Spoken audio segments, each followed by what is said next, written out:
we're gonna cast some stuff. It's really smelly, so you want to do it outside.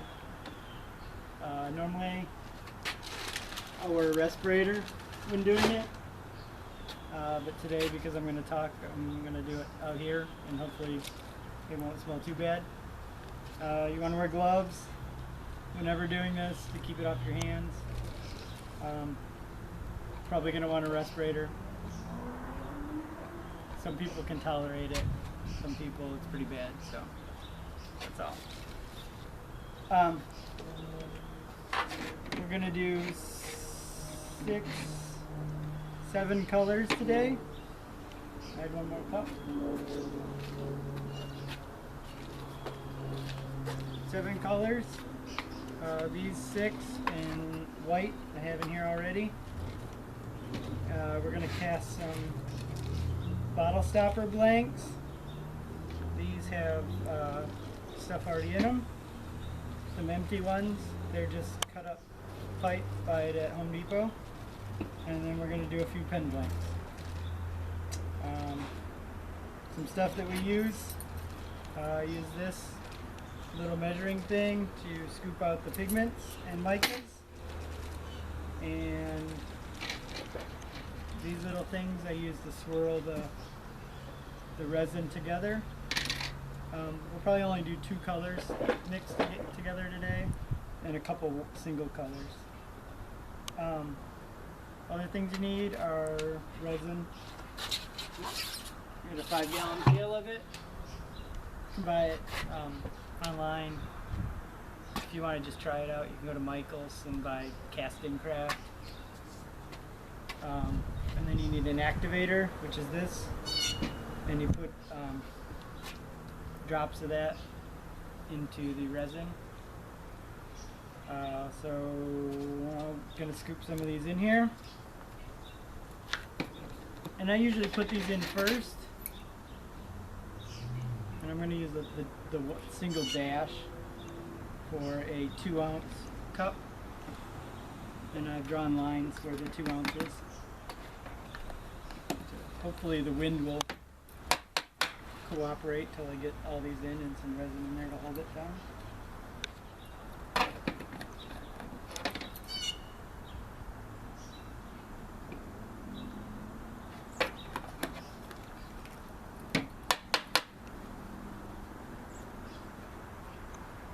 You want to clean in between so you don't contaminate your next color.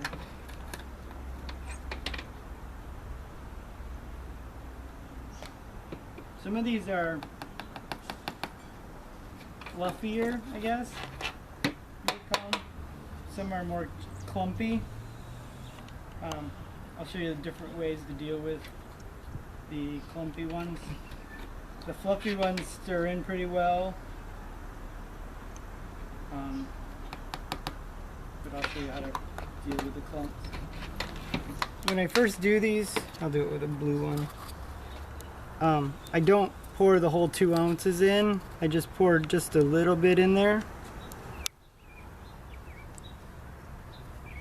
And that way, when you get your stir stick and mix it, you can mix and really kind of work the clumps out of it, so you don't put a whole lot in there. And this makes it easier to break up the clumps as opposed to them just kind of floating around inside the resin. When you have more in there, they just kind of can avoid the scraping. You don't need to do this on everything. It's something you'll have to get used to. What paints or what pigments clump up. This white gets really clumpy.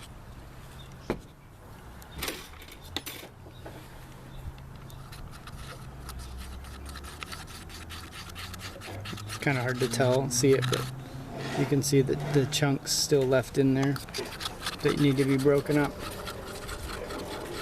Whereas with the blue one, it's pretty smooth, very smooth looking. And I'll do this with all of them. I just generally do it anyway. It's not a big deal. You definitely want to get clumps out. You want to get clumps out because as you're turning the resin, you'll hit a clump and you'll get a little powder, and it'll leave a little pit in a rough surface in your casting.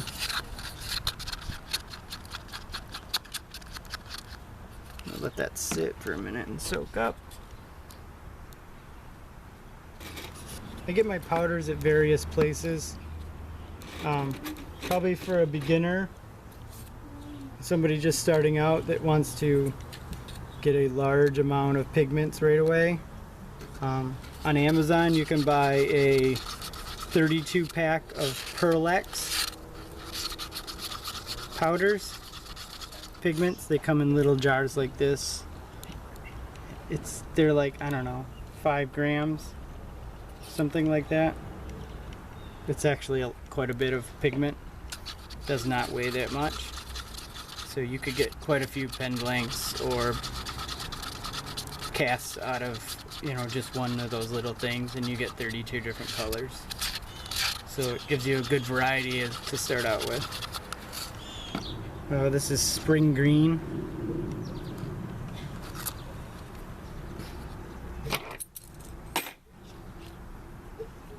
Alright, I'm going to fill them up to their level. The resin I'm using is polyester resin, and for that you need methyl ethyl ketone peroxide, or MEKP. This is the activator that hardens it.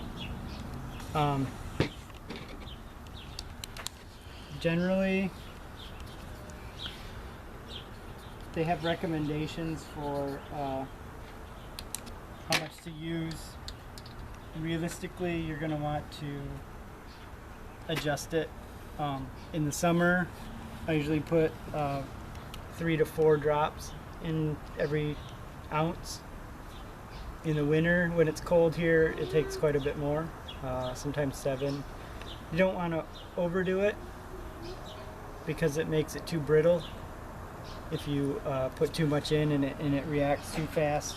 So you want to kind of keep it.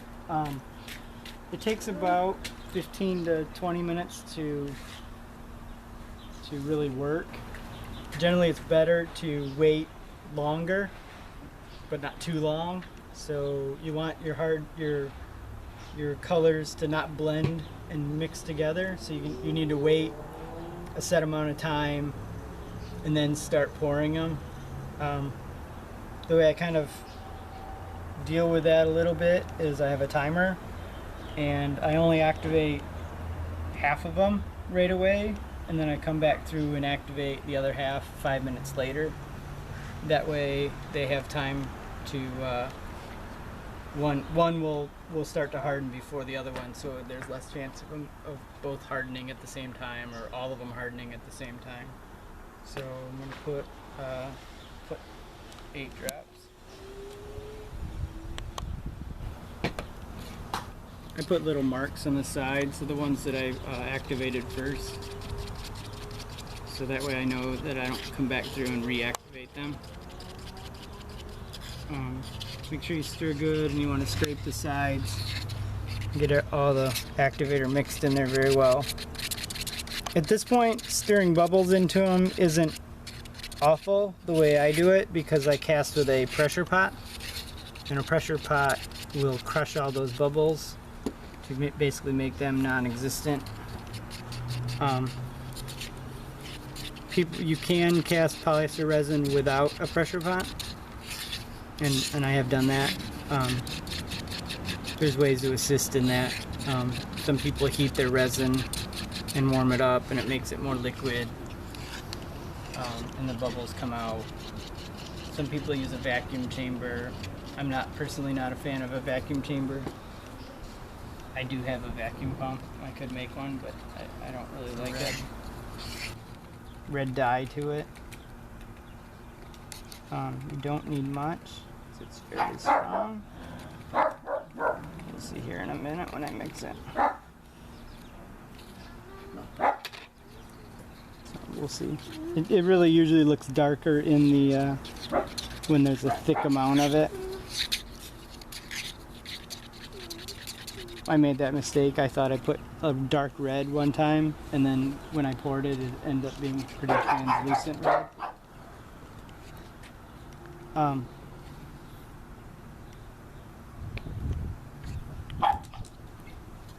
One thing you will want to do on those kind of dyes, you kind of retard the activator. So you want to add a little bit more to that one. They are Lumelite. Lumelite makes a resin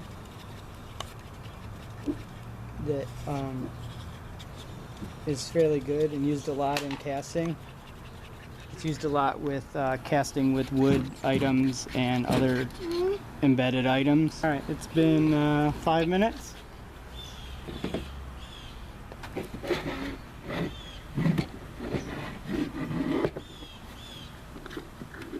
Say one. Say one, Daddy. Alright, thank you. Now I know what time I added them in. Bottle stoppers. I'm going to pour some hopefully wine colored stuff in there. At least that's what it's supposed to look like. It'll be a little bit sparkly.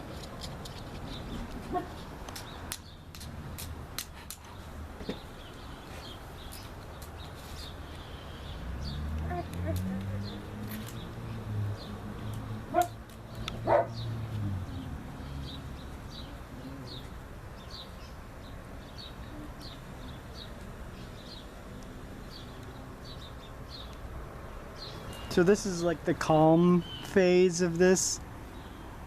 When it comes time to pour it, you kind of rush around like a crazy person. You always want extra tubes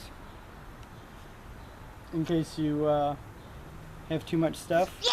Hello. So you just pour the extra in here. You get these really cool weird colors sometimes with just kind of blending everything. Usually check it to see how thin it is. It's really a touch thing. Eventually you'll get to where you can do it without having to do it. Keep a logbook of every color I did, how many drops, all the blends I made. And I number them for like the 28th time I've cast, and then I give them letters. So if somebody wants something for later, they can reference it. If they like a color or they want more of those, I can go back and make more. All right, I'm gonna start pouring some of these. Kind of pinch them.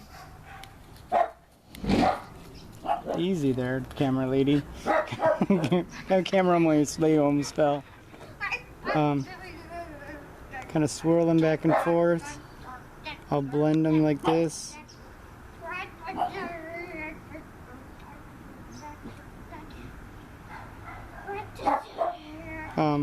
You'll get your own techniques. Just takes a lot of practice.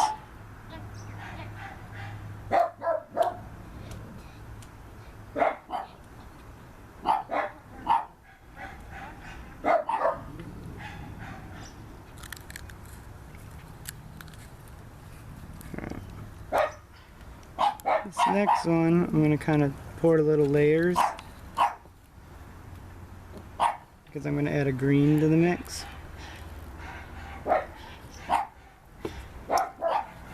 And I've never really got good at pouring 3 at a time. I'm sure there's techniques that allow you to do it very well, but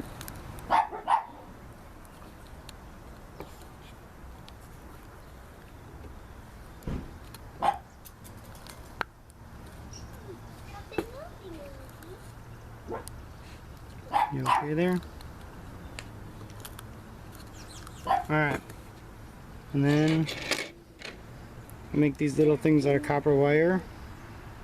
I didn't test that one to fit. I tried it. And I just kind of push them down in. give them a swirl to kind of swirl those colors together.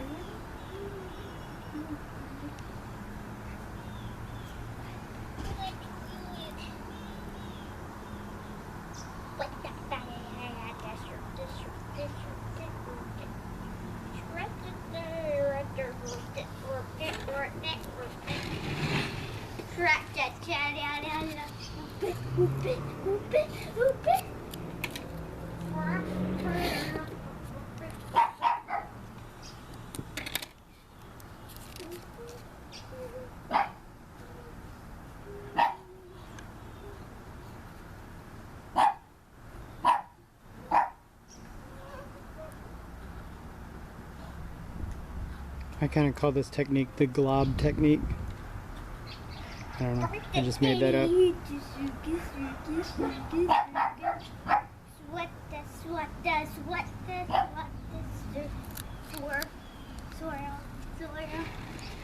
thought you were making flowers, Dad. Flowers? Yeah. I thought you were making those.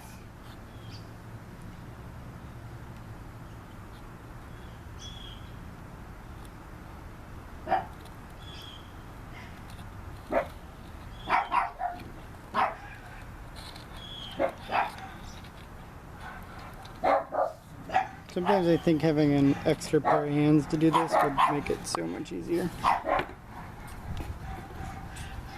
Can you do a flower next, Dada? Sweetie? Can you do a flower? I had a little bit of leftover resin, so I'm just going to pour it in the bottom of this. And polyester resin, once it's cured, will still kind of stick to itself. Now you're indigo eyes. I make this so it goes on top. Because when you put the air in, it comes through here pretty hard and it will blow your resin around. So you use that to deflect it. Lily, I need you to go outside the garage. When you tighten these, you want to tighten both opposite sides. You don't want to go around in a circle, it'll leak. Or you'll be more prone to leaking. If you do this, it's kind of a dangerous thing. You want to make sure you have pressure relief valve, your regulator set, and you just slowly bring pressure up. I usually go up to about 50 psi, which is actually usually about what my air compressor will do. And then I close this, and then I take this off. So there's no chance of adding more pressure to it. And that's it. We'll pull them out tomorrow. Thank you.